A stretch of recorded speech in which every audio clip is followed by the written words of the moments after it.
नमामि धन्वन्तरिमादिदेवम्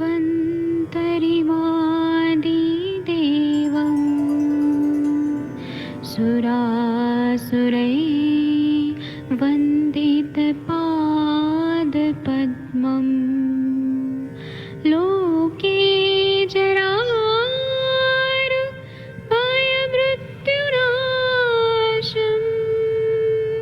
दातारमीशम् विविधौषधीनां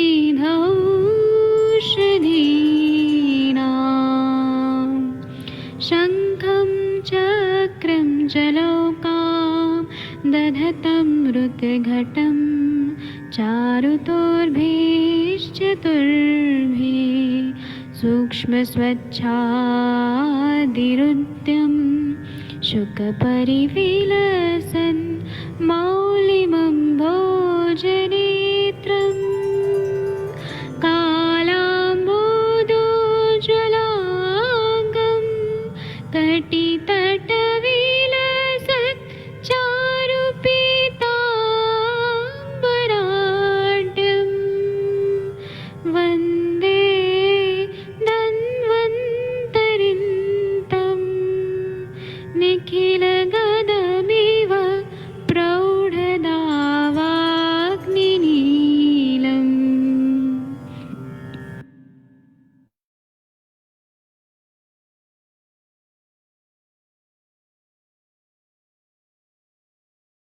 प्रणाम सभी लोगों को। मैं वैद्य अरविंद पाठक आप सभी लोगों का स्वागत करता हूं। जो हमारा शाम का सेशन होता है वो बहुत महत्वपूर्ण रहता है। हम लोग कोई कोई व्याधियों पे बात करते हैं। और आप आज हम लोग जो बात करेंगे ये बहुत ही कॉमन बीमारी है कि लोगों को मलावरोध रहता है, पेट साफ नहीं होता है और पेशेंट को बहुत ज्यादा प्रतिशय होता है, सर्दी जुकाम की तकलीफ रहती है और क्रॉनिक साइनोसाइटिस रहता है। तो इसका क्या संबंध है, क्यों हमारे ग्रंथों में आयुर्वेद में बताया गया है, ये सब जानना बहुत जरूरी है। ये बेसिक प्रिंसिपल ऑफ आयुर्वेदा, उसके तहत ये व्याधि आती है। एक व्याधि से दूसरी व्याधि का कनेक्शन किस तरह से होता है, आज मैं इसी बारे में बताऊंगा। और मलावरोध की वजह से बहुत सारे और भी बीमारियां होती हैं। तो आगे आने वाले सेशंस में, मतलब कल परसों जब भी सेशन होंगे, उसमें हम लोग इस पे बात करेंगे। क्योंकि हम लोगों ने ऐसे पढ़ा है कि समदोषा समाग्निशा समधातु मल क्रिया प्रसन्नात्मेन्द्र स्वस्थित विधीयते। अगर मल क्रिया अच्छी नहीं हो रही है, साम्यावस्था में नहीं है, तो कितनी सारी बीमारियां हो जाती हैं। अभी आप लोगों ने पढ़ा है कि अर्श हो जाता है, अतिसार होता है, ग्रहणी रोग होता है। सब मल अच्छे से नहीं बन रहा है, बहुत सारी बीमारियां होती है। तो आज हम लोग ये जो हमारा टॉपिक है मलावरोध और प्रतिशय, इस पे हम लोग बात करेंगे। आप लोग ध्यान से सुनिए और फिर आप लोग भी अपने अपने अनुभव जरूर बताइएगा। मलावरोध का मतलब ये होता है कि जब भी हम हमारे पास पेशेंट आते हैं तो वह ऐसे बोलते हैं कि सुबह पेट साफ नहीं हुआ। और प्रतिशय का मतलब होता है कि सर्दी जुकाम, नॉर्मल भाषा में सर्दी जुकाम, कफ एंड कोल्ड। तो अगर हम लोग ध्यान से देखें तो मलावरोध जब हो रहा है, कॉन्स्टिपेशन हो रहा है, तो जो लार्ज इंटेस्टाइन है और जो गुद भाग है, एनस है, उससे संबंधित विकार है। और प्रतिशय देखें सर्दी जुकाम, तो ये तो नाक से या सिर से संबंधित है।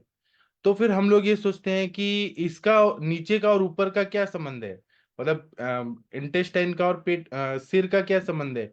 यहाँ पे कॉन्स्टिपेशन है और वहां सर्दी जुकाम क्यों हो रहा है, और दोनों का जगह दूर दूर है, फिर ये क्यों हो रहा है। और कॉन्स्टिपेशन हो रहा है, मलावरोध हो रहा है, तो उसका दूरगामी परिणाम होता है क्या। मलावरोध जन्य प्रतिशय का कुछ अलग टाइप होता है क्या। नॉर्मली तो एलर्जी कंडीशन से होता है, लेकिन कॉन्स्टिपेशन से जो प्रतिशय होता है और सर्दी जुकाम होता है, ये कुछ अलग होता है क्या। ऐसे बहुत सारे हमारे दिमाग में क्वेश्चन आते हैं जब हम इस तरह की बातें करते हैं। व्यवहार में अगर हम लोग देखें तो हमें ऐसे मिलता है, अगर बहुत डीप में सर्च करें तो हमें मिलता है मल वेगावरोध जन्य जो भी लक्षण बताए हैं, वाग्भट में और चरक संहिता में, नवविज्ञान धारणी अध्याय में उसमें बताया है। और चरक संहिता में तस्याशीति अध्याय सूत्र स्थान में, कि अगर मल का वेग को अवरुद्ध किया तो जरूर सर्दी जुकाम होता है। और आजकल क्या है, लोग रात को लेट तक जागते हैं, इंस्टा में रील्स वगैरह देखते रहते हैं, व्हाट्सअप करते रहते हैं, तो लेट सोना और सुबह लेट उठना। अभी कल जैसे संडे है, तो संडे को लोग रोज 10-11 बजे उठेंगे। तो जब उठेंगे ना तो सर्दी जुकाम होगा, या दीवार स्वाप करेंगे तो पेट साफ नहीं होगा। पेट साफ करने का जो टाइम होता है वो सूर्योदय के पहले ब्राह्म मुहूर्त में रहता है। वो टाइम अगर निकल गया, कॉन्स्टिपेशन रहेगा, पेट साफ नहीं होगा, सर्दी जुकाम होता है। तो ये क्या होता है, कुछ ना कुछ तो संबंध है, ऐसा हमें पता चलता है। मलावरोध का मतलब यह है कि पुरुष मल का अवरोध, अपान वायु के क्षेत्र में पड़ने वाला यह घटना है कि पेट साफ नहीं हो रहा है। पुरुष का मतलब है कि जो गुदमार्ग से बाहर पड़ने वाला जो अन्न मल है वह नियमित और योग प्रमाण में निसर्जन होना, विसर्जन होना, ये जरूरी होता है। ये आरोग्य के लिए, अच्छा निरामय जीवन के लिए बहुत ही जरूरी है। यह नियमित रूप से होना चाहिए। अगर आरोग्य चाहिए तो पेट साफ होना बहुत जरूरी होता है। इसलिए निरोगी मनुष्य के लक्षण के लिए बोला है सम्यक मल क्रिया, समधातु मल क्रिया, ऐसे बोला है। तो पुरुष मल का अवरोध करने के बाद दो प्रकार के हो सकते हैं। रोगी ने जानबूझ के अवरोध किया है, अगर उसको प्रेशर आ रहा है, जैसे कि वो आईटी में है, कोई मीटिंग में है, कोई कॉन्फ्रेंस में है, या फिर वो बहुत सारे लेडीज लोग के सामने है, या फिर वो वॉशरूम का प्रॉब्लम है, वॉशरूम अनहाइजीनिक है, या लेडीज लोग को भी, अगर फीमेल डॉक्टर्स भी हैं या कोई भी है आईटी सेक्टर में, अगर वो टॉयलेट नहीं है, पब्लिक टॉयलेट अच्छा नहीं है, या वॉशरूम अच्छा नहीं है, तो वो मलबे का विरोध करते हैं। बहुत सारे कारण हो सकते हैं, ट्रैवलिंग में वहां पे मिल नहीं रहा रास्ता, कुछ ना कुछ है जिससे मलबे का विरोध किया जा रहा है। या फिर शारीरिक क्रिया में, मतलब फिजियोलॉजिकल चेंजेस है, उसमें विकृति है, विकृति मतलब पैथोलॉजिकल चेंजेस हैं, तो उसके वजह से आप मलाविरोध हो रहा है, मतलब पेट साफ हो ही नहीं रहा है क्योंकि डाइजेशन अच्छे से नहीं हो रहा है, ये भी कारण हो सकता है। या फिर दिनचर्या बिगड़ी हुई है, मतलब कभी भी सोना है, कभी भी जागना है। शरीर का जो बायोलॉजिकल क्लॉक है, सूर्य उगते हैं रोज, तो उसी समय पक्षी और सभी पशु वगैरह सब जाग जाते हैं, लेकिन मनुष्य ऐसा है कि आलसी इंसान है, तो वो इतना आलसी है कि टाइम पे नहीं उठता, और जब छुट्टी का दिन होता है तो लेट उठते हैं। तो ये इसके वजह से, दिनचर्या के बिगड़ने की वजह से में मलावरोध हो जाता है। तो हमें मलावरोध, कॉन्स्टिपेशन पे बहुत अच्छे से बात करना है, और इसको ऐसे छोड़ना नहीं है टॉपिक को कि ये क्या हम बात कर रहे हैं, मतलब मल मूत्र पे कोई बात करता है क्या, नहीं, हमें बात करना है, ये जरूरी है। क्योंकि पेट साफ नहीं होने से कितनी सारी बीमारियां होती हैं। इस ये बहुत ही इंपॉर्टेंट टॉपिक है, इसको पढ़ना बहुत जरूरी है, समझना बहुत जरूरी है। तो अगर रोगी ने खुद ही मल का अवरोध किया है तो उसको प्रतिशय होता है, सर्दी जुकाम का प्रॉब्लम होता है, साइनस का प्रॉब्लम होता है। अगर आपने केस टेकिंग किया और जिसको सर्दी जुकाम है, तो उसका आप केस टेकिंग करें तो उसमें मिलता है कि वो पेट साफ नहीं कर रहा है, और वो मतलब मल वेग का अवरोध कर रहा है, ऐसा पता चलता है। तो मल वेग का अवरोध क्यों करते हैं, तो ऐसा है कि कोई काम में बहुत ज्यादा कंसंट्रेशन है, बहुत ज्यादा व्याग्रता है, या फिर डर है, किसी चीज का डर है कि वहां वॉशरूम में नहीं जा सकते, रात को नहीं जा सकते, कोई ना कोई तरह का डर है, या लज्जा है, या आलस है, चिंता है, या मल का विसर्जन करने की जगह अच्छी नहीं है। ज्यादातर छोटे बच्चों को तो बहुत डर लगता है कि हम कैसे जाएं वॉशरूम में, या फिर लोग ट्रैवल कर रहे हैं, ट्रेन में कर रहे हैं, प्लेन में कर रहे हैं, और वहां पे उनको टाइम नहीं मिला जाने का। ऐसे बहुत सारे कारण हो सकते हैं। तो मल वेग का अवरोध किया जाता है। मल का अवरोध के साथ में उसमें जब जाया जाता है वॉशरूम में, तो जबरदस्ती उदीरण किया जाता है। मतलब अवरोध का मतलब है कि रोकना, उदीरण मतलब जबरदस्ती निकालना, जबरदस्ती निकालने के लिए बहुत प्रेशर दिया जाता है, मतलब जो कुंथना बोलते हैं मराठी में, कुंथने का कोशिश करते हैं, जोर लगाते हैं। तो ये सबसे वायु का प्रकोप हो जाता है। कुंथन मतलब मल विसर्जन का प्रयत्न करना। तो ऐसे वजह से ऐसा बोला है कि रोगाः सर्वेपि जायन्ते वेगोदीर्ण धारणे, मतलब रोगाः सर्वेपि, जितने भी रोग हैं सभी जायन्ते, सभी होते हैं वेगों को उदीरण करने के लिए या धारण करने की वजह से, मतलब जबरदस्ती निकाल रहे हैं या रोक रहे हैं, इसकी वजह से रोगों का, रोगोत्पत्ति की प्रक्रिया का शुरुआत हो जाता है। पुरुष मल का अगर जानबूझ के अवरोध किया तो कोई ना कोई व्याधि उत्पन्न हो जाता है, ऐसा वाग्भटाचार्य जी ने वाग्भट सूत्रस्थान 4th चैप्टर में 4th श्लोक में ये जान एकदम स्पेशली बताया है। और मल अवरोध के वजह से प्रतिशय व्याधि ये हेतु है, और मल अवरोध से प्रतिशय यह व्याधि जरूर ही होता है, ऐसा बताया है।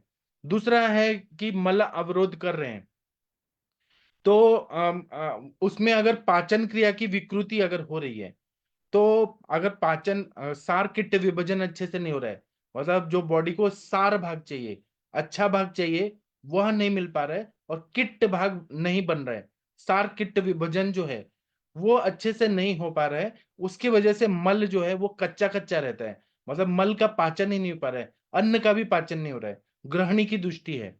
पूरा small intestine, duodenum, ileum, jejunum, ये सब, या फिर लार्ज इंटेस्टाइन, उसमें पचन क्रिया वीक है, या फिर पेरिस्टाल्टिक मूवमेंट अच्छे से नहीं हो रहा है, तो यह मल का अवरोध होता ही होता है, ये पैथोलॉजिकल होता है, तो उसके वजह से प्रतिशाई ये कारण होता है। तो अगर ये पूरा डाइजेशन, हम लोग ये पढ़ते हैं समान वायु की क्रिया क्या है कि अन्नम ग्रहणाति पचति विवेचयति मुंचति च, और उसके बाद में अपान का क्या क्रिया है कि मल को बाहर निकालना, मल मूत्र को बाहर निकालना, अपान वायु को बाहर निकालना, ये सब अपान क्षेत्र में आता है। तो समान वायु की भी दृष्टि है और अपान वायु की भी दृष्टि है। तो अगर मल अवरोध हो रहा है, अगर कोई भी संप्राप्ति ऐसी घटित हो रही है जिससे पेट साफ नहीं हो रहा है, और या फिर हैवी खाना खा रहे हैं, ठंडा खाना खा रहे हैं, या फिर बहुत गुरु पदार्थ खा रहे हैं, टाइम बे टाइम खा रहे हैं, अजीर्णासन कर रहे हैं, अध्यशन कर रहे हैं, विषमासन कर रहे हैं, विरुद्धासन कर रहे हैं, खाना खाने के बाद बहुत पानी पी रहे हैं, आइसक्रीम बहुत ज्यादा खा रहे हैं, या फिर अभी तो थोड़ा वसंत ऋतु आया है, थोड़ा गर्मी है, तो लोग बहुत ज्यादा ठंडा कोल्ड ड्रिंक्स पी रहे हैं, बहुत ज्यादा फ्रूट जूसेस, गन्ने का रस एकदम चिल्ड, बहुत ज्यादा ठंडा, और ठंडा पानी पी रहे हैं, ये सबसे क्या होता है, अग्नि मंद होता है, तो उसकी वजह से डाइजेशन प्रॉपर नहीं होता है। तो जब पचन क्रिया अच्छे से नहीं होती है और मल विसर्जन की क्रिया जो होता है वो विकृत हो जाती है, तो उसकी वजह से वात दोष का जो काम है, कटु अवस्था पाक, हम लोग अन्न खाते हैं तो 3 अवस्था पाक होता है, मधुर अवस्था पाक, अम्ल अवस्था पाक, कटु अवस्था पाक। मधुर अवस्था पाक में कफ दोष की निर्मित होती है, अम्ल अवस्था पाक में पित्त दोष की निर्मित होती है, और कटु अवस्था पाक में वायु की उत्पत्ति होती है। अगर विकृत वायु बन रहा है, क्योंकि कटु अवस्था पाक विकृत हुआ है, तो उसके वजह से क्या होता है कि ये मल का अवरोध होता है, और ये प्रतिशय का ये भी हेतु होता है। अन्न का पचन करने वाले जो शरीर के प्राकृतिक क्रिया में अगर बिगाड़ हो गया, जाठराग्नि की क्रिया एकदम विकृत हो गई, तो अग्निमांद उत्पन्न हो गया, और सम्यक रीति से पचन नहीं हो रहा है, पचन नहीं हो रहा है, और जो सारकिट विभाजन है वो अच्छे से नहीं हो रहा है, तो ये मलाशय जो है वह पूरी तरह से ऐसे मतलब क्या होगा, अवरोध होगा, संग होगा, और पूरा मल भरा हुआ रहेगा, वो अच्छे से इजीली नहीं निकल पाता है, सब जमा हुआ रहता है। और अग्निमंद ये कारण तो होता ही है, और अन्न का पूरा सरण जो रहता है, पेरिस्टाल्टिक मोमेंट, वह विकृत हो जाता है, तो इसमें ग्रहणी अवयव की दुष्टि रहती है, और मलावरोध रहता है। और कभी कभी ग्रहणी अगर ये क्रॉनिक हो गया, वहां की जो कलाएं है, पित्तधर कला, वो दूषित हो जाती है, वह घिस जाती है, खराब हो जाती है, तो मुहुर द्रवम मुहुर्बद्धम मुहुर द्रवम मल प्रवृत्ति होता है, कभी अतिसार होगा, कभी मलावरोध होगा, ऐसा आईबीएस का प्रॉब्लम होता है, इरिटेबल बॉयल सिंड्रोम के सिम्टम्स सारा आ जाते हैं। तो अन्न का पचन अगर ठीक से रहा तो मलाशय में आएगा मल, और वो अच्छे से विसर्जित भी हो जाएगा। ये अपान वायु का कार्य रहता है।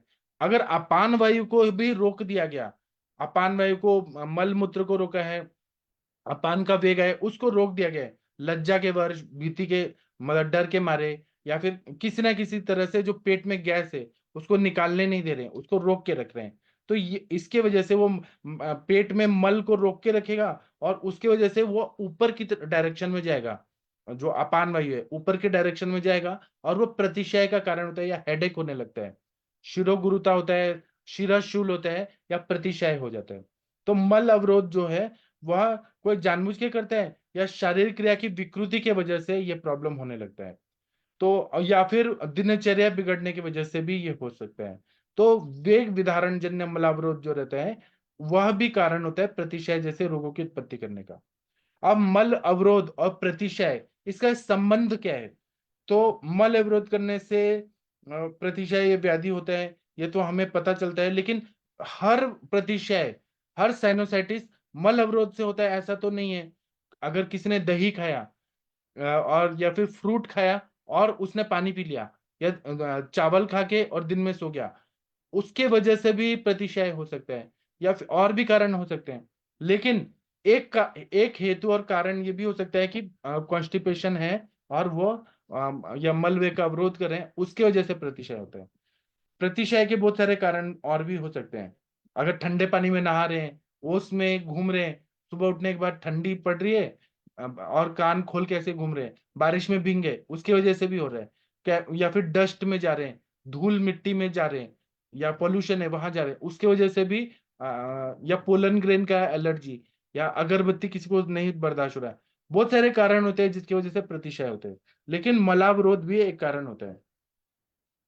तो हमें व्यवहार में ये देखने को मिलता है कि मल अवरोध करने की वजह से ये जो नासारों के अंदर में प्रतिशय बताया, वो सबसे पहले प्रतिशय बताया, तो वह होता है, ऐसा बताया गया है। उसके बाद में एको हेतु अनेकस्य, एक हेतु से अनेक व्याधियां होती हैं, या एक हेतु से एक व्याधि होगी, या अनेक हेतुओं से एक व्याधि होगी, ऐसे चरकाचार्य जी ने बताया है। हेतु एक भी हो सकते हैं, अनेक भी हो सकते हैं, व्याधि एक भी हो सकती है, अनेक भी हो सकती है, ऐसा परमुटेशन कॉम्बिनेशन से हो सकता है। वाग्भटाचार्य जी ने बोला है कि मल अवरोध करने से क्या क्या बीमारियां होती है। तो पेट में गोला तैयार होता है, फिर हेडेक होता है, सर दर्द होता है, ढकार आता है, परिकर्तिका होता है, मतलब गुदा में काटने की तरफ वेदना होती है, हृदय में कुछ तो बांध दिया है या खींच रहा है बहुत ज्यादा, हृदय में ऐसे बहुत ज्यादा जड़पना आ जाता है। उसी तरह से अगर मल वेग बहुत ज्यादा रोका, बहुत दिनों तक रोक के रखे, तो मुंह से भी पुरिश आने लगता है, इतना ज्यादा।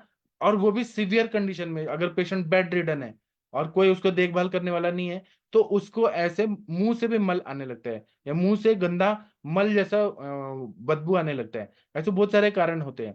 तो व्याधि होने के लिए रोगियों में स्त्रोतो वैगुण्य, ये शब्द बोला है, स्त्रोतस में दुष्टि होना, स्त्रोतो वैगुण्य होना, दोषों का प्रकोप होना, सीजनल कुछ कुछ बीमारियां होती हैं, प्रकृति के हिसाब से बीमारी होती है, आहार विहार के वजह से ये बीमारियां होती हैं। तो मल अवरोध के साथ में प्रतिशय, एक तो हमें ये मिलता है, ज्यादातर ये मिलता है, लेकिन हर बार ये चीज नहीं होता है, हमें उसका पूरी तरह से हेतु निकालना पड़ता है। तो लेकिन मल अवरोध करने से भी जो पूरा मल का जो पानी है वो एब्जॉर्ब होता है, और वो ऊपर चला जाता है अपान वायु की वजह से, और वो प्रतिशय करने लगता है। प्रतिशय व्याधि जो है वो एक तरह से अतिसार है, जो नाक से निकलता है पानी, जो क्लेद है वो नाक के उधर से इन्फेक्शन की वजह से, कंजेशन से निकलने लगता है। मतलब जो मल का पानी है वो लार्ज इंटेस्टाइन में एब्जॉर्ब हो रहा है, क्योंकि वायु जो है उसको ऊपर की तरफ लेके जा रही है, वो बाहर विसर्जित नहीं कर पा रही है, वो मल को सुखा रही है, और वहां का जो पानी है, अनावश्यक पानी, माथे पे जाके प्रतिशय कर रहा है। ये बहुत बड़ा कॉन्सेप्ट हमारे आचार्य लोगों ने देखा था, ऑब्जर्व किया था और हमें बताया। तो सुश्रुतोक्त तो और भी बहुत सारा कारण है कि मल आदि वेगों को रोकना, मैथुन करते समय वात जो है, अति मैथुन करने की वजह से वायु का प्रकोप हो जाता है। तो यह भी शरीर में जो गति होती है, विकृत गति होती है, वह भी कारण होता है प्रतिशय का, ऐसा सुश्रुताचार्य जी बोलते हैं।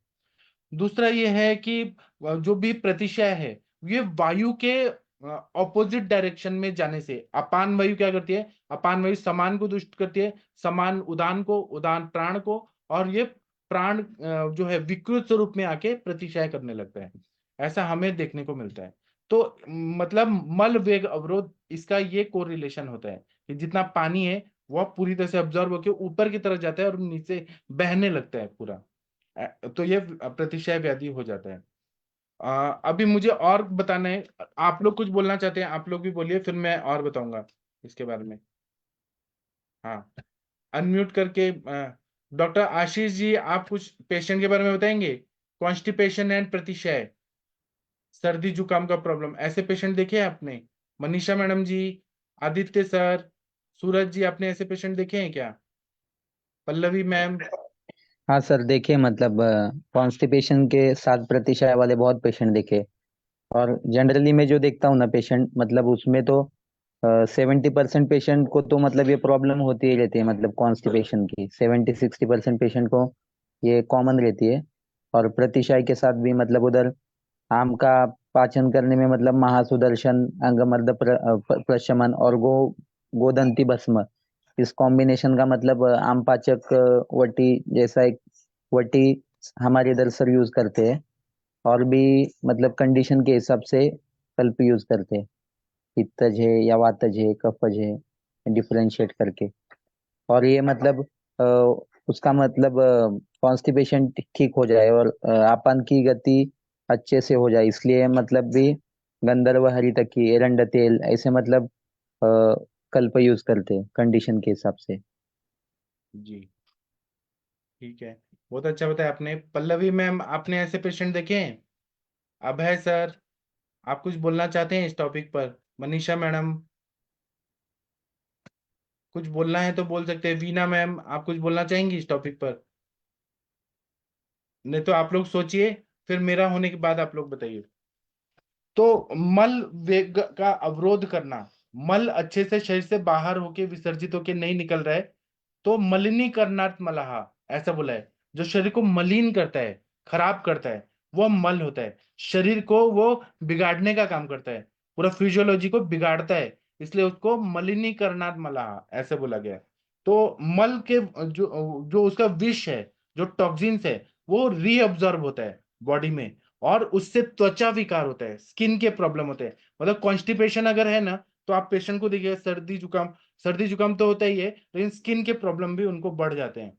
उसी तरह से मल को रोका तो अपान वायु प्रकोपित होता है। मार्गस्य आवरणेन वा, मतलब वायु का प्रकोप का कारण है कि मार्ग का आवरण होना है या फिर क्षय होना है, लेकिन मार्गस्य आवरणेन वा ऐसा जब बोल रहे हैं तो मार्ग का आवरण हो जाता है यहाँ पे। जो अपान वायु है, और वो वायु जो विमार्गमन होता है और ऊर्ध्व गति होता है, प्रतिलोम हो जाता है, और ऊर्ध्व गति होने के बाद वो वायु जो है सिर, नासा और नासा मूल में जाकर वहां पे स्त्यान, जो घट्ट दोषों का उद्दीरण करता है, उद्रेक करके वहां पे पतलापना लाता है, मतलब उसको लिक्विफाई कर देता है। किसको करता है? तो कफ को। और उसके वजह से नाक में प्रतिषण वो बाहर से निकलने लगता है। वायु ही सब उल्टा उल्टा काम करे। अगर वायु को किसी ने अच्छे से काम नहीं करने दिया तो वो शैतान बच्चा है, वो उल्टा काम कर।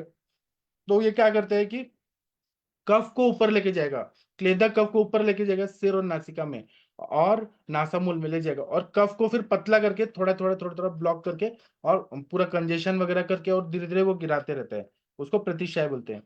तो इसमें मतलब मल वेगावरोध जन्य प्रतिशय में यही है कि वायु जो है विमार्गमन हो गया, स्त्रोतो वैगुण्य विमार्गमन हुआ और कफ को लेके जा रहे हैं ऊपर और प्रतिशय कर रहे हैं। प्रतिशय जो है ये बहुत सारे व्याधियों का कारण हो सकता है। अगर प्रतिशय है तो आगे बढ़ के, अगर किसी को सर्दी जुकाम है तो आगे जाके खांसी प्रॉब्लम हो सकती है, काश, श्वास, राज्य अक्षमा, शोष, ऐसे बहुत सारी व्याधियां होती हैं, ऐसा माधव निदान में बताया। प्रतिशय बहुत डेंजरस हो सकता है अगर उसका अच्छे से जल्दी से इलाज नहीं किया जाए तो।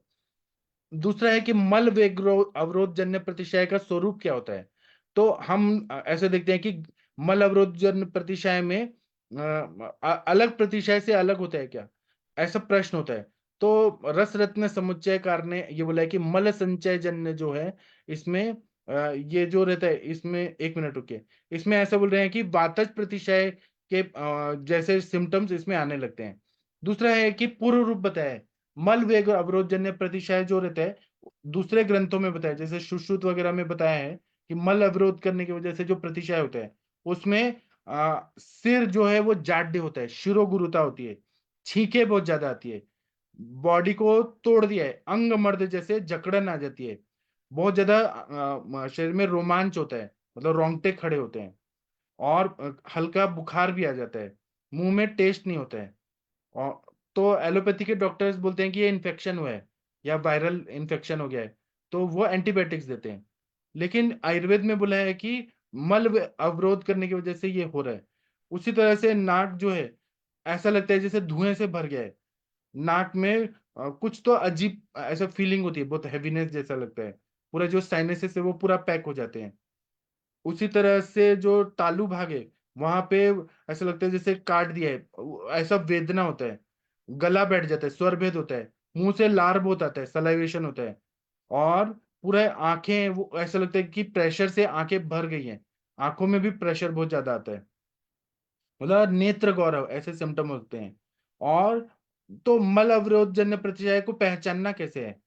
तो मल अवरोधजन्य प्रतिशय को देखना है तो हमें ये देखना है कि वातज प्रतिशय जैसे वायु से पूरा भरा हुआ है। साइनसेस को ऐसे प्रेस करके देखेंगे ना, frontal sinus, ethmoid sinus, maxillary sinus, तो ऐसे करने से सब पता चलेगा कि यहाँ पे वायु भरा हुआ है, ऐसा सिम्टम्स दिखता है। दूसरा, नाक से ठंडा पतला और पानी जैसा स्राव होता है। जो गला है मतलब थ्रोट है, तालू है, मुंह है और होंठ है, वो सूख जाते हैं, मतलब शुष्कता आती है। जैसे वातज प्रतिशय में ड्राइनेस आ रहा है बहुत ज्यादा, लेकिन वायु भरा हुआ है साइनसेस में, ये दिख रहा है। उसी तरह से प्यास बहुत ज्यादा लगती है, और शंख भाग जो है टेम्पोरल रीजन में पेन होता है। नाक में सुई चुभोने जैसी वेदना होती है। उसी तरह से छींके बहुत बार बार आती है, बार बार आती है, क्योंकि कंजेशन होता है। आवाज में बदल हो जाता है। उसी तरह से सिर में वेदना होती है, हेडेक होता है। और दोनों नाक में जो नॉस्ट्रिल है उसमें एक बंद रहेगा या दोनों बंद रहेंगे, या दूसरे साइड का खुला रहेगा, ऐसा हो सकता है। किसी किसी को दांत दुखता है, किसी को आईब्रो भी दुखने लगता है, या आईब्रो की जगह कुछ तो अजीब फीलिंग होती है, मतलब जहाँ पे बिंदी लगाते कुमकुम लगाते वहां पर भी अजीब फीलिंग होती है। आईब्रोज के ऊपर भी बहुत ज्यादा होने लगती है। उसी तरह से अगर प्रतिशय पक्वावस्था हो जाए तो और ज्यादा तकलीफ बढ़ जाती है। तो इस तरह से मल अवरोध जन्य जो प्रतिशय होता है वो वातज प्रतिशय है, उससे कोरिलेट करना चाहिए, वैसे ही पता चलता है।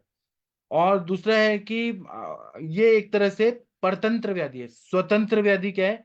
तो मल का अवरोध, मतलब कॉन्स्टिपेशन मेन बीमारी है, स्वतंत्र व्याधि। और उससे एसोसिएटेड परतंत्र व्याधि कौन सी है? तो प्रतिशय है।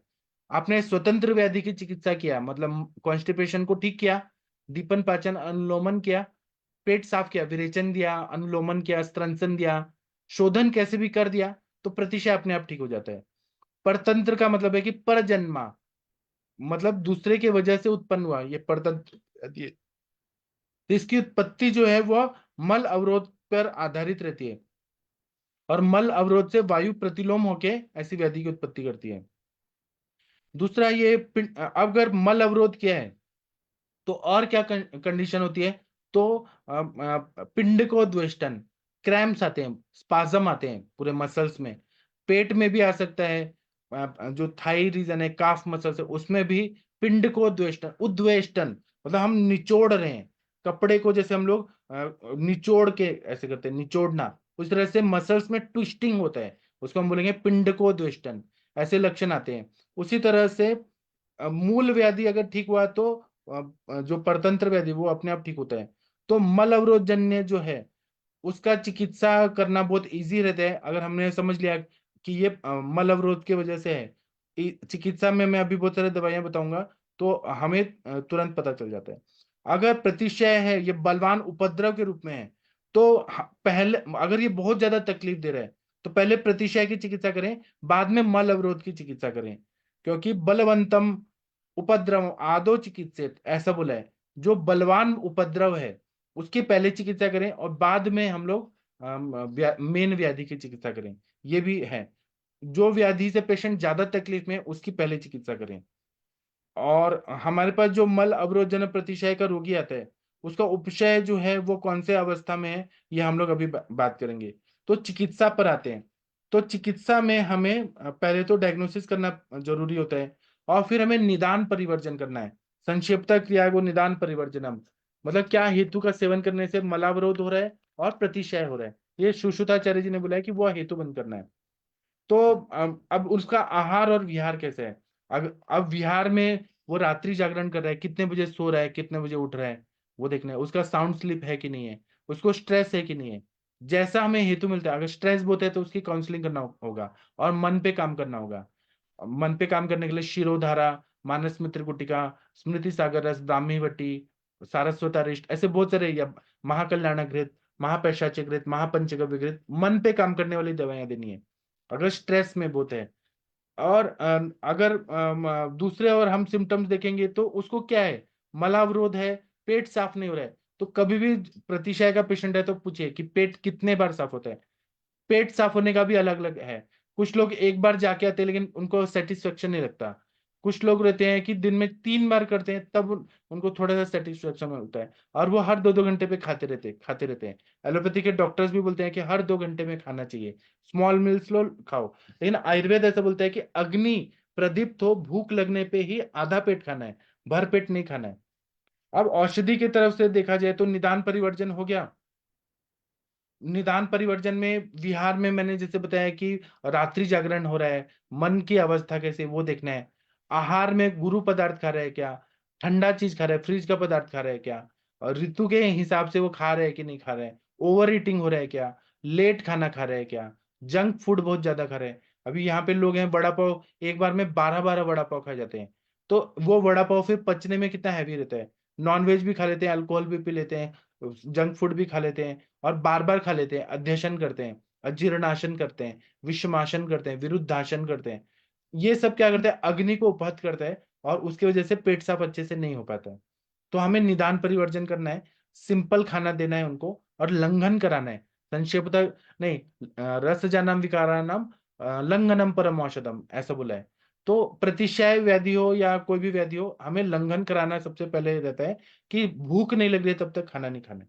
औषधि चिकित्सा में हमें स्थूल प्रकृति है तो स्निग्ध आहार ले रहे हैं क्या, उसका सिटिंग जॉब है क्या, सेंडेटरी लाइफस्टाइल है क्या, कि चिंता मुक्त जीवन है कि चिंता युक्त जीवन है, उसको मल अवरोध क्यों हो रहा है। एलोपैथी के डॉक्टर बोलते हैं कि आप बहुत ज्यादा रफेज वाले, मतलब बहुत सारे ग्रीन वेजिटेबल खाओ, सैलेड खाओ। तो अगर ये बहुत ज्यादा सैलेड खा रहे हैं, बहुत ज्यादा रफेज खा रहे हैं, मतलब बहुत सारे ऐसे ऐसी चीजें खा, स्प्राउटेड चीजें खा रहे हैं, तो वह शरीर में रुक्षता करे, एक बार पेट साफ होगा, या फिर वो ये पेट सफा, या फिर धौती योग, या फिर अविपत्तिकरण चूर्ण, त्रिफला चूर्ण, निशोत्तर चूर्ण, ऐसे रुक्ष जो है विरेचन वाले द्रव्य ले रहे हैं पेट साफ करने के लिए। हरित की चूर्ण ले रहे हैं, रोज का रोज ले रहे हैं, त्रिफला रोज ले रहे हैं, या फिर मतलब ऐसे जो भी चीजें, इसबगोल की भूसी है वो रोज ले रहे हैं, सोनामुखी रोज ले रहे हैं। तो इससे क्या है, रुक्षता बहुत ज्यादा बढ़ जाती है। तो हमें वो हेतु, वो भले मेडिसिन है लेकिन वो उस टाइम पे हेतु है, वो बंद करना चाहिए। दूसरा क्या है कि रोगी अगर क्रुश है, रुक्ष पदार्थों का अधिक सेवन करता है, बहुत मेहनत वाला काम करता है, फिजिकल लेबर वर्क बहुत करता है, तो उसको, और मल अवरोध बहुत है जिसमें पत्थर पत्थर जैसा हो गया है वह मल, तो उसमें स्निग्ध पदार्थों से उसको ठीक करना है, जैसे एरंड तेल दें या मात्रा बस्ती दें। जैसा हेतु मिलेगा वैसा चिकित्सा करना है। उसी तरह से खाने में घी रहना चाहिए, मक्खन रहना चाहिए, तेल रहना चाहिए, दूध रहना चाहिए। जो रुक्ष व्यक्ति है उसको ये सब स्निग्ध चीजें देनी है। रोटी बनाते टाइम एरंड तेल डाल के और फिर वो रोटी बनाए तो रोज पेट साफ होता है। ये प्रॉब्लम जो है मलावरोध और प्रतिशय, ये बच्चों को तो बहुत ज्यादा हो रहा है। जो छोटे बच्चे हैं ना, वो बहुत ज्यादा ओवर ईटिंग करते हैं, मीठा चीज चॉकलेट वगैरह बहुत ज्यादा खाते हैं, पेट साफ नहीं होता है, सुबह स्कूल जाना पड़ता है, और फिर उनको प्रतिशय का प्रॉब्लम बहुत ज्यादा रहता है। तो हमें एरंड तेल तो उनकी सब्जी में रोटी में डाल के कैसे भी युक्तिपूर्वक देना चाहिए। दूसरा क्या है कि पेट साफ होना चाहिए, रोज कोठा साफ होना चाहिए। इसलिए 1 कप गर्म पानी में या 1 कप गर्म दूध में आधा या 1 चम्मच घी डाल के रात को सोते टाइम लेना है। और या फिर इससे फिर क्या होगा, पेट साफ हो जाता है रोज, जो लोग घी लेते हैं रात को। उसी तरह से जो आरगवद का मज्जा होता है उसका काढ़ा बना के लें, या दूध और मनुका इसका लें, या जो किशमिश होता है मनुका उसको भिगो के रात को ले लें। उसी तरह से अगर मध्यम कोष्ठी है तो उसको रात को सोते टाइम त्रिफला चूर्ण दें, हरित की चूर्ण दें 1-1 चम्मच, इसबगोल का भूसी दें गर्म दूध के साथ, थोड़ा सा घी और चीनी दें, तो मध्यम कोष्ठ वाले को ठीक है। जो अगर बहुत ज्यादा जड़ कोष्ठ है, क्रूर कोष्ठ है, तो एरंड तेल दें 3 से 4 चम्मच गर्म पानी के साथ, या फिर सोनामुखी का चूर्ण दें आधा 1 चम्मच दें गर्म पानी के साथ। इसके साथ में इंटरनली जो इनको क्रूर कोष्ठ है या फिर मृदु कोष्ठ में लेकिन पेट अच्छे से साफ नहीं हो पा रहा है, तो उनको आरोग्य वर्धिनी बटी, महामृत्युंजय रस, और क्रूर कोष्ठी को स्नेहन स्वेदन करके इच्छा विधि रस, नाराज रस, अश्वकंचु की रस देने से अच्छे से पेट साफ हो जाता है। उसी तरह से हमें ये भी देखना है कि प्रतिशय का 3 अवस्था बताया अपने ग्रंथों में, आमावस्था, पक्वावस्था।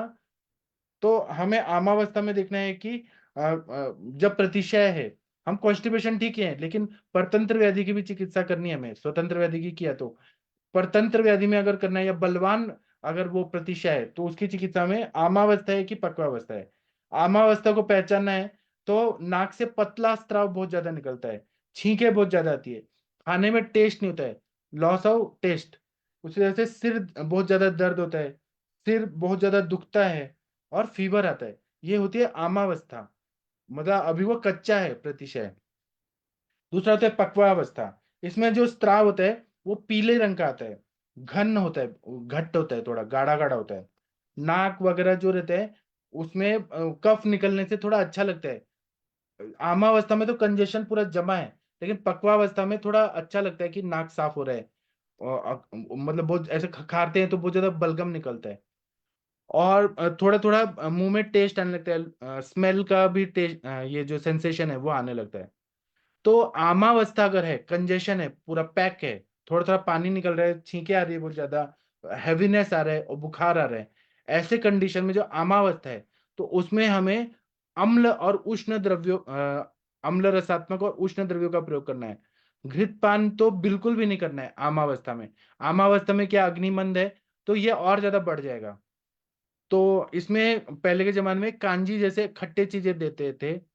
दूध देना है, हल्दी वाला दूध देना है, उसमें थोड़ा सा अदरक डालना है, अदरक का रस डालना है, शुंठी डाल के उनको पीने के लिए देना है, हल्दी वाला दूध। तो उससे बहुत अच्छा फायदा होता है। या फिर तुलसी का चाय देना है, तुलसी डाल के या शुंठी डाल के, या फिर शुंठी डाल के और भी चीजें डाल के दे सकते हैं। कोई काढ़ा दें, जैसे आप लोग ये दालचीनी का क्वाथ दे सकते हैं, लवंग का क्वाथ दे सकते हैं, मसालों का क्वाथ दे सकते हैं, त्रिकटु डाल के दे सकते हैं, युष कल्पना, ऐसे बहुत सारी चीजें दे सकते हैं युक्ति पूर्वक। इसी तरह से गर्म पानी दें, इमली का पत्ते डाल के और मूंग दाल का यूश बना के इमली के पत्ते डाल के यूश दें। जितना हम अम्ल रसात्मक देंगे उतना आमावस्था में, क्योंकि दीपन पाचन करता है, गरम गरम यूश दें, उससे फायदा होता है। उसी तरह से पकवा, और फिर या मूली का जो यूश है, मूली का जो सूप है, कुल्थी है, उड़ीद का सूप बना के गर्म पानी दें और लंघन करें। पेशेंट को और कुछ नहीं देना है, केवल यूश कल्पना पे रखना है। जब पक्वावस्था आ जाती है तो बहुत सारी दवाइयां हैं, जैसे कि काय फल होता है, या फिर विड़ंग होता है, शुंठ मरीच। ये सब क्या होता है कि ये अगर हम त्रिकटु वगैरह देते हैं ना तो दोष जल्दी जल्दी निकलते हैं। उसी तरह से इसका प्रदमन नस्य दे सकते हैं, शिरोविरेचन वाले द्रव्य दे सकते हैं।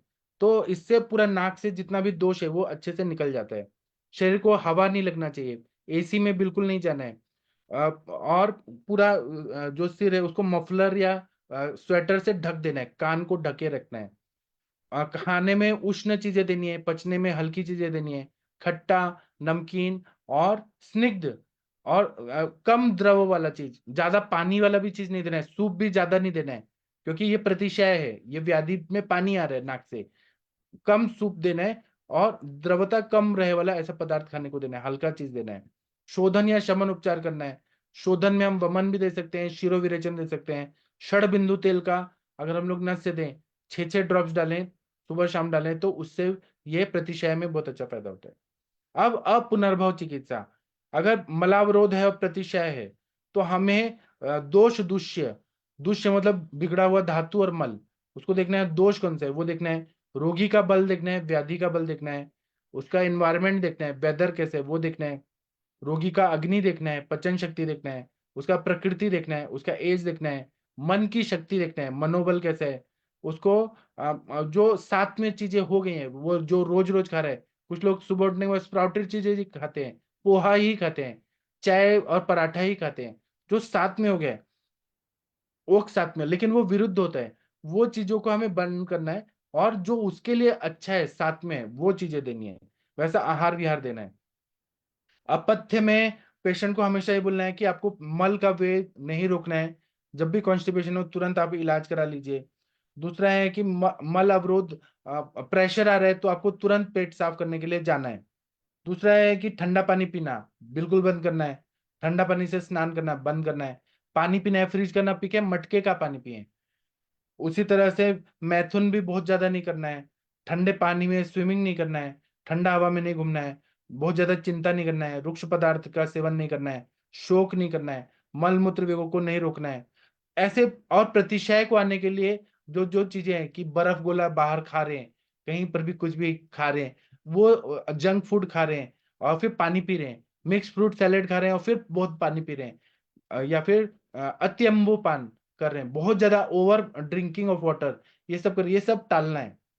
दूसरा है कि इसमें हमें मल अवरोध जन्य में हमें ऐसे जगह पे बैठना है कि जहां हवा न लगे।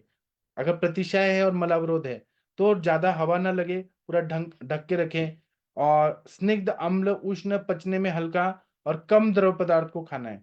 और जिनको बार बार एलर्जिक रिनाइटिस होता है या साइनोसाइटिस होता है, तो वो एलर्जिन से दूर रहना है। जिस चीज से, जैसे अगरबत्ती से उसको हो रहा है, तो उसको दूर रहना है। और गाय का घी का नस से लेना है या अणु तेल का नस से लेना है। मतलब हमें प्रोटेक्ट करना है पूरा म्यूकोजल मेम्ब्रेन को। ऐसा जब करते हैं तो हम काफी हद तक ऐसे प्रॉब्लम्स में रिजल्ट आ जाते हैं। हाँ, पल्लवी जी बोल रहे हैं प्रतिशय कॉन्स्टिपेशन पृथ्वी महाभूत, इसमें कैसे विचार करें। ठीक है, आपने जो कहा वो ठीक है। प्रतिशय में कॉन्स्टिपेशन होता है, पृथ्वी महाभूत विकृत हो जाता है। नासिका जो है वो पृथ्वी तत्व प्रधान है, ये आपका बात सही है। लेकिन यहाँ पे जल महाभूत जो है वो विकृत है, तेज महाभूत भी विकृत है, वायु भी विकृत है, आकाश भी विकृत है, सब महाभूत इसमें विकृत हुए हैं। क्योंकि वायु जो है अपान वायु ऊपर जाके अग्नि, क्योंकि उपहतु है, तो ये वायु जो है क्लेदक कफ को लेके जाता है, तर्पक को ऊपर लेके जाके और नाक में ब्लॉक कर देता है पूरा। और तो इस तरह से आकाश महाभूत भी बिगड़ जाता है, वायु भी बिगड़ जाता है, पृथ्वी तत्व भी, जल भी, अग्नि भी, सब पांचों महाभूत यहाँ में विकृत हो जाते हैं। हाँ, अभी आप लोग कुछ बताना चाहते हैं, बताइए प्लीज। डॉक्टर पल्लवी मैम, सूरज जी बोलिए प्लीज।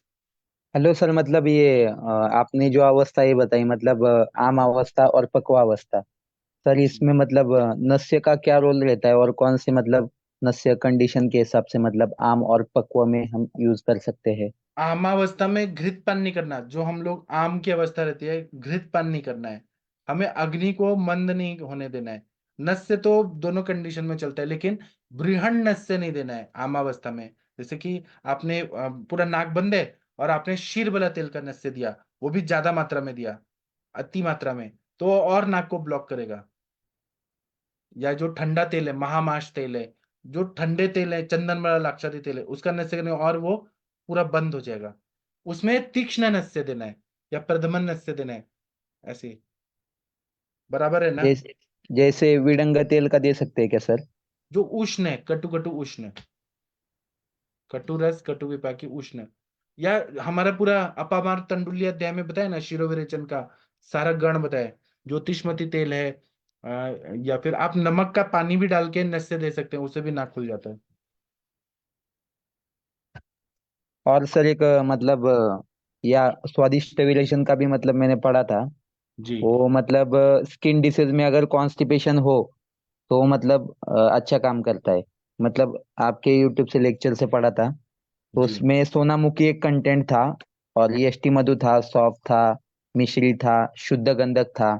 जी और ये भी मतलब एक हेतु है कि मतलब मैंने देखा है कि अ, ये स्वादिष्ट विरेचन में तो एक कंटेंट है, मतलब सोनामुखी एक अलग कल्प है। पर ये भी एक कल्प है कि कायम चूर्ण बहुत यूज किया जाता है। मतलब जो पेशेंट मैंने देखे हैं ना, वो मतलब खुद से ही कायम चूर्ण ले लेते हैं, और मतलब उससे मतलब पेट तो साफ हो जाता है, हमारे सर ने एक बार बताया था। पर उसमें जो सोनामुखी नाम का कंटेंट है, वो बार बार लेने की वजह से मतलब पक्वाशय में रुक्षता बहुत बढ़ जाती है। तो फिर उससे मतलब बहुत रुक्षता बढ़ने के कारण एक पॉइंट के ऊपर मतलब वो कायम चूर्ण से भी पेट साफ नहीं होता। तो मतलब इसमें अगर बस्ती दिए तो बस्ती से अच्छा उपशय मिलता है। और जो जनरली वृद्धावस्था में पेशेंट आते हैं, उनमें कभी कभी मतलब कंडीशन के हिसाब से सहचर तेल की भी बस्ती देखी है मैंने उसमें देते हुए। और भी देते हैं, बहुत सारे तेल है। और चिंसा लवन तेल की भी देखी है, सहचर की देखी है, और मतलब कंडीशन के हिसाब से।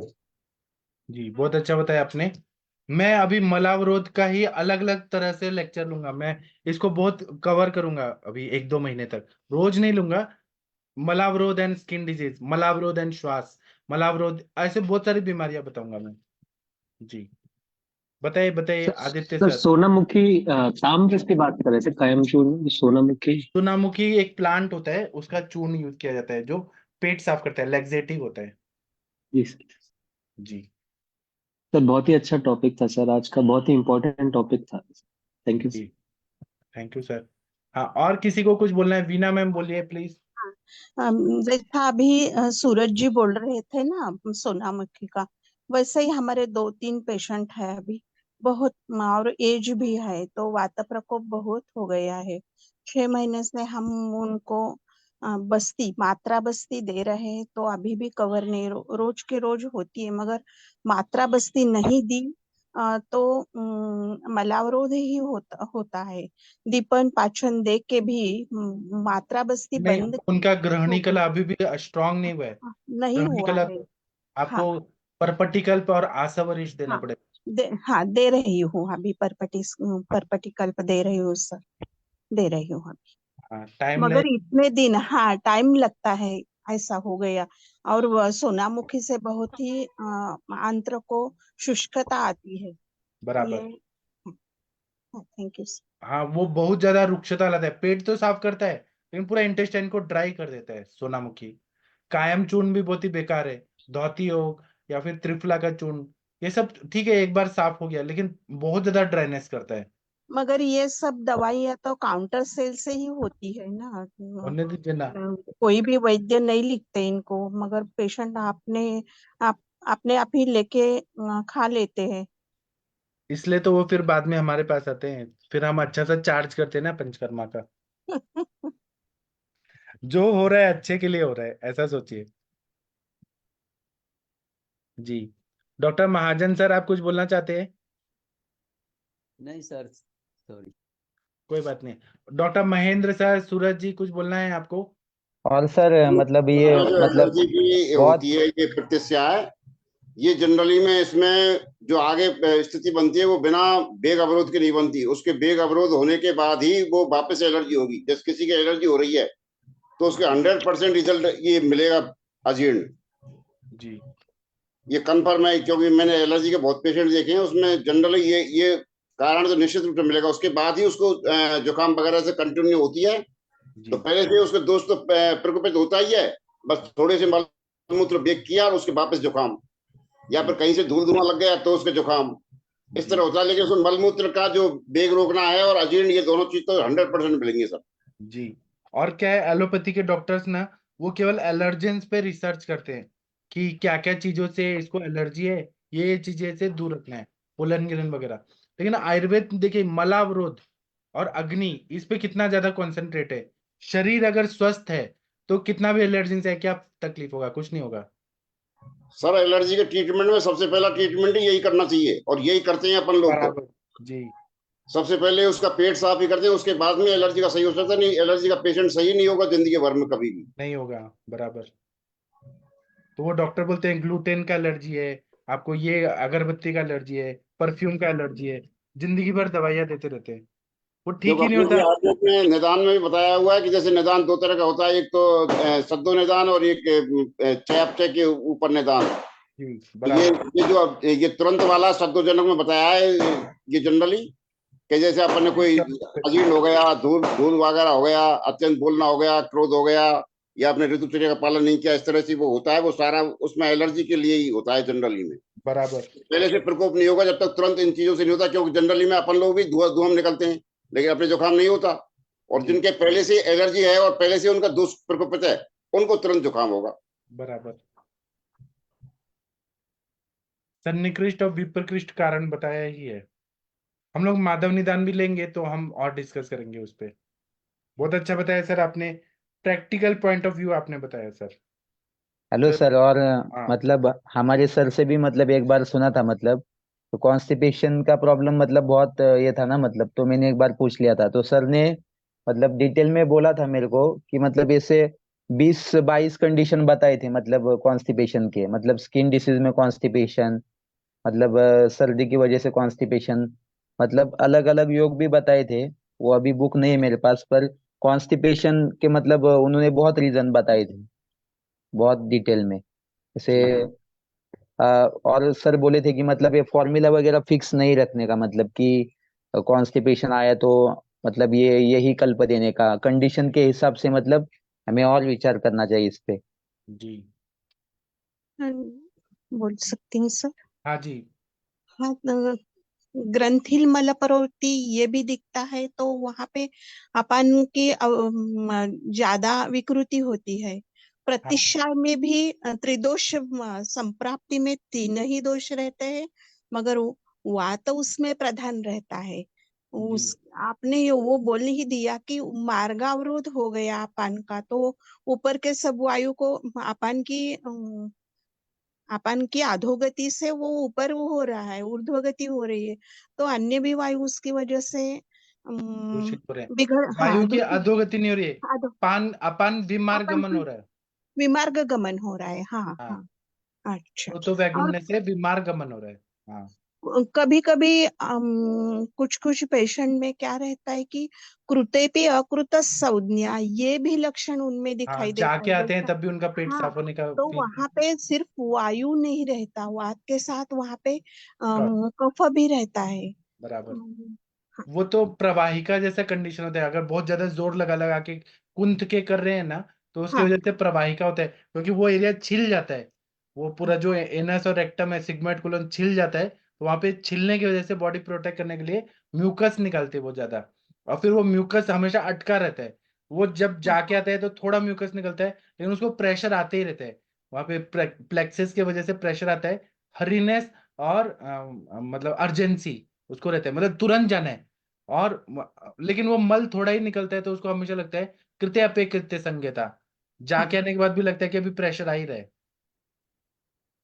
और उसमें भेंडी का बोले तो पिछिलता जिसको है, भेंडी का पानी उसका गरम करके उसमें तेल डाल के बस्ती दिया तो भी उसको वहाँ इस कंडीशन में रिजल्ट अच्छा आ जाता है। 100%, इसलिए हाँ मोचरज की इच्छा बस्ती भी बोला है, क्योंकि वो हाँ छिल गया है, उसको हील करना है हमें।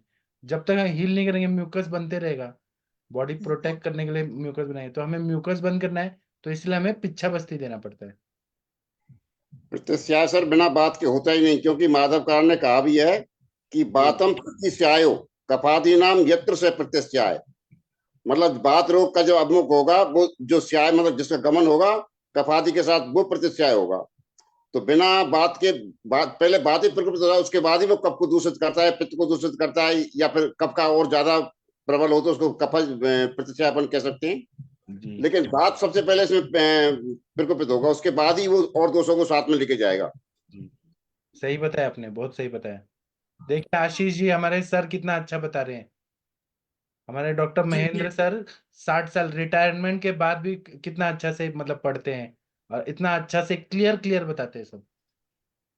और एक पेशेंट में मुझे दिखाई दिया है कि जब मलावरत से मलावरत होके उनको प्रतिशय होता है, तो प्रतिशय या छींटे छिक्का जो है। आती है, हाँ हाँ, तो उनको वो सुबह के यानी पहाट बोलते हैं मराठी में। हाँ तो हाँ प्रातः काल में सुबह 3 बजे बहुत छींटे आई, एक नाक से पानी बह रहा, ये ज्यादा है, मिलता है लक्षण जी जब मलावरोध से प्रतिशा है तो।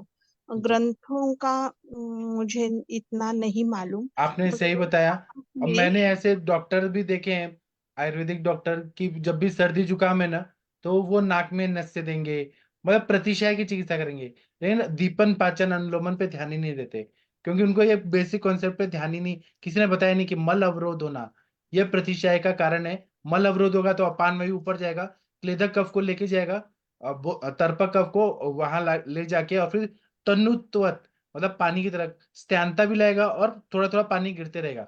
तो मलावरोध पे चिकित्सा करना सबसे बेसिक है, वो हाँ किया तो फिर हम आगे कर सकते हैं। सर उसमें कई जो चिकित्सक हैं आयुर्वेद के, वो केवल टाइम के हिसाब से उसको देखते हैं, कि जी वो ज्यादा उसमें कॉन्सेप्ट में नहीं पड़ते, लक्षणों के भी नहीं पड़ते, वो टाइम देखते हैं कि बीमारी का प्रकोप कब हो रहा है।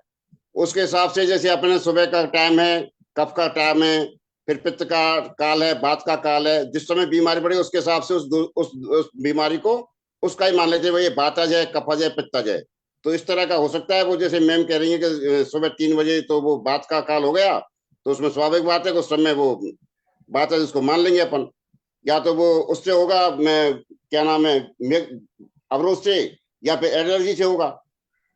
मतलब उसमें बात है जो अपन प्रतिशत उसको नाम लेके चल सकते हैं उसका। बराबर। नहीं, हाँ मगर ठीक है, वो उस समय संचय मलावरत की प्रकोप प्रसर अवस्था आ रही है, ठीक है, आपका बात सही है, व्यक्ति भेद हो रहा है, लेकिन मेन हेतु क्या है?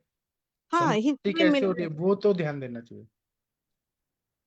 एक होता है व्याधि की व्यक्तिकरण कब हो रहा है, वो कफ के काल में हो रहा है, वायु के काल में हो रहा है, पित्त के काल में हो रहा है, वो तो है, वो इम्पोर्टेंट है। लेकिन बॉडी में और क्या चेंजेस हुए हैं कि ये व्याधि तक गया है वो।